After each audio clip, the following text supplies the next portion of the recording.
Keenan, I've never experienced anything like it, and I've been in a lot of courtrooms in a number of states. There was a lot of emotion and that medical emergency. It was a scary day in court today, that is for sure. It all began when Bobby Lee Collins first entered the courtroom. Now, his attorney initially asked to have this sentencing hearing postponed because Collins himself has had some medical issues that his attorney wanted to give him some time to resolve.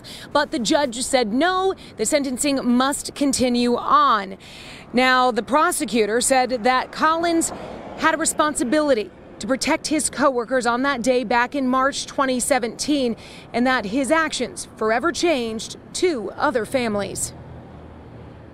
Mr. Collins' sole job that day was to be driving a blocker truck. His job was to keep a gap so those employees would be safe and not end up being hit by a car.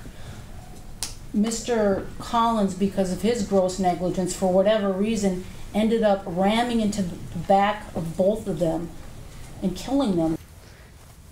Part of me died that day, and my family is forever broken. Dave and I have two small children that I wake up every night at 3 o'clock in the morning and can't go back to sleep, and I gotta go to work and take care of my kids and my family. So I just want to thank the court for this opportunity to finally get a chance to say how I feel and how this is affecting me and my kids. Yeah, this is where things became very chaotic. That's Collins' wife you're seeing there. She had some sort of medical emergency in the midst of the victim impact statement. So everything was brought to a halt. We were all escorted out of the courtroom as officers came to her aid. 911 was eventually called, and we were all in the hallway. Court was on recess for about 30 minutes.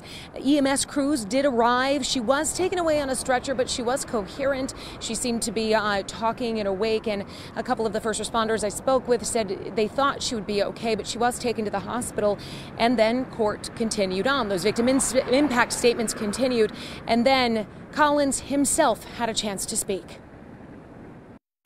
It took a toll on me too, because he was my friend, long-time friend, over 20 years. So, you know, I'm sorry what I done to the family.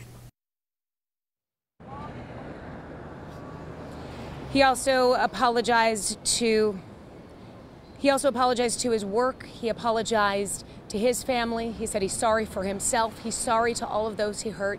And you heard him right there say that these were his friends. He didn't mean to. He didn't mean for any of this to happen. He apologizes. The judge said that he would be sentenced to 18 months minimum, up to 15 years max. No restitution was requested or awarded. He was ultimately convicted and sentenced due to moving violation causing death in a work zone.